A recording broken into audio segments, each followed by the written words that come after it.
O frio já começou em boa parte do Brasil, é aquela temporada da gripe e dos resfriados. E na hora de prevenir ou de remediar, cada um tem um jeitinho, uma receita. O problema é que nem tudo funciona. Muita coisa é só crendice. Nossa equipe mostra como saber a diferença. Quando entram em cena esse céu azul anil, os galhos secos das árvores e aquele ventinho fresco, todo mundo já sabe. O outono chegou. Na maior parte do Brasil, o outono é início da temporada mais fria do ano, que depois se encerra com o inverno. Claro que num país gigante como o nosso, tem lugar onde o frio não dá muita pinta. No norte e no nordeste, por exemplo, as temperaturas permanecem altas. Costuma chover muito nessa época do ano.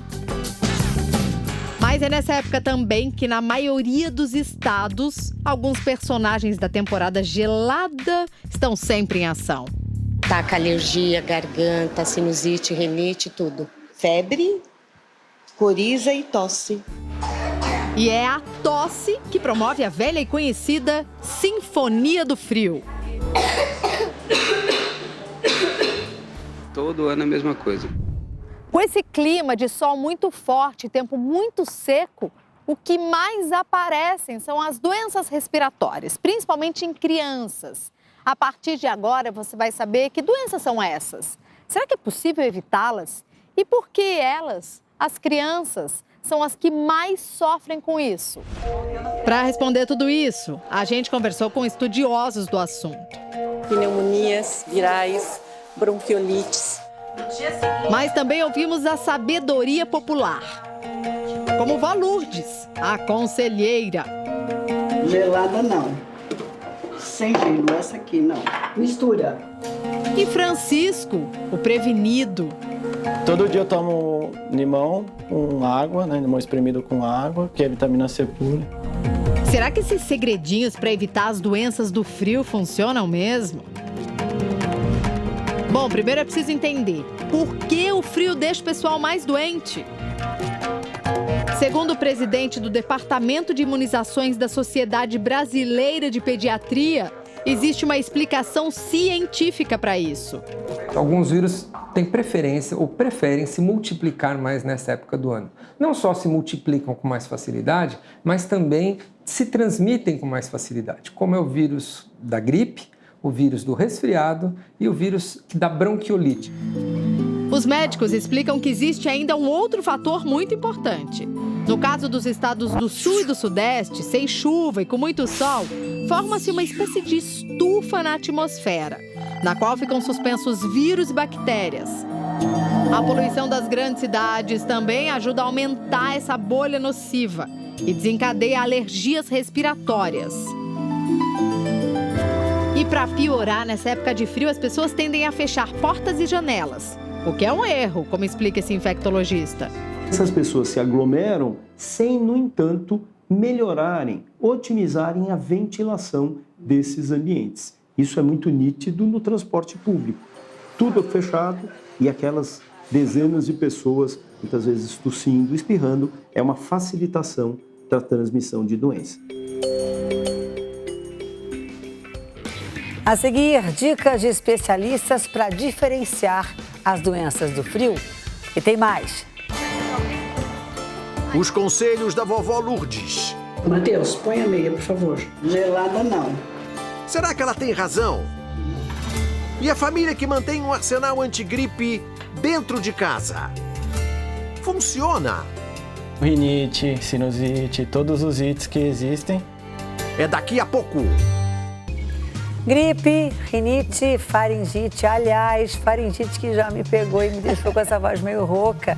Os nomes das doenças típicas do frio, todo mundo conhece, não é? Mas será que você sabe as diferenças e o mais importante, o jeito certo de tratar? Elas são várias, com sintomas bem parecidos. O nariz está bem entupido. Aí quando foi hoje, a escola me ligou que ele não estava se sentindo bem. Aí por isso que a gente veio. Eu acho que é gripe. É super fácil confundir gripe com resfriado, por exemplo. As duas doenças são causadas por vírus. A diferença está na gravidade dos sintomas. Resfriado é uma dor de garganta, o nariz escorrendo, uma febre baixa, que não impede que aquela pessoa saia, vá trabalhar. Quando nós estamos falando de gripe, os sintomas são muito mais intensos. Dores nas juntas, dores nos músculos, além daqueles sintomas respiratórios. O grande problema da gripe é o comprometimento do pulmão. Em casos graves, a gripe pode evoluir para pneumonia e insuficiência respiratória. Entre 800 e 1.000 mortes são registradas todos os anos no Brasil por causa do vírus influenza, causador da gripe. Os especialistas são categóricos. A única maneira efetiva de prevenir a gripe é a vacinação. E ao contrário do que muita gente pensa, ela não provoca a doença. É uma vacina que nós chamamos de inativada, ou seja, o vírus é morto, portanto incapaz de causar doença em qualquer um que receba essa vacina. O que causa grande confusão muitas vezes é que as pessoas se vacinam numa época onde há muitas doenças respiratórias e vão achar que a causa desse resfriado que ele adquiriu foi a vacina que ele tomou uma semana atrás. Como o vírus se modifica todos os anos, é preciso também se vacinar todos os anos. A vacina é essencial para os chamados grupos de risco, ou seja, pessoas que têm facilidade de desenvolver a forma mais grave da doença. São eles idosos, grávidas, pessoas portadoras de doenças crônicas e crianças com menos de 5 anos. Como os pais e as mães precisam trabalhar, então a introdução dos seus filhos em escolinhas, em creches, muito cedo, o sistema imune não é tão bom ainda. Portanto, as crianças adoecem mais. As escolas precisam ter de fácil acesso para seus funcionários, pias, lavagem de mãos, álcool gel, É uma maneira de você reduzir a transmissão de doenças respiratórias neste ambiente. Agora, quando é que a gente sabe que é preciso correr para o pronto-socorro com a criançada, por exemplo? Uma febre que perdura mais do que 48 horas, a gente escuta muito isso do pai. Olha, doutor, eu não sei o que acontece, mas ele não está bem. Então, esse é o momento que você tem que procurar o hospital. Na casa da avó Lourdes, a maior parte da família não fica doente assim tão facilmente. Diz ela que é porque fica em cima. O Matheus nem sabe o que é tomar um iogurte gelado. Eu levanto bem mais cedo do que ele, eu vou para a geladeira, tiro o iogurte, deixo no copo um pouco para quando ele levanta, ele possa tomar. Sorvete, então? Depende. Depende do quê? Se for derretido no micro-ondas antes? Não. É só o gelo. Na verdade, assim, eu fico muito preocupada. Se eu tô com o Matheus ou com a Marina, se eles não estão muito bem, uma tossezinha ou alguma coisa, eu acho que não deve estar dando nem água gelada, nem sorvete. Aliás, sorvete em casa, quando eu e a Renata éramos pequenas, era assim. No verão não podia porque dava choque térmico e no inverno não podia porque podia ficar resfriada e gripada.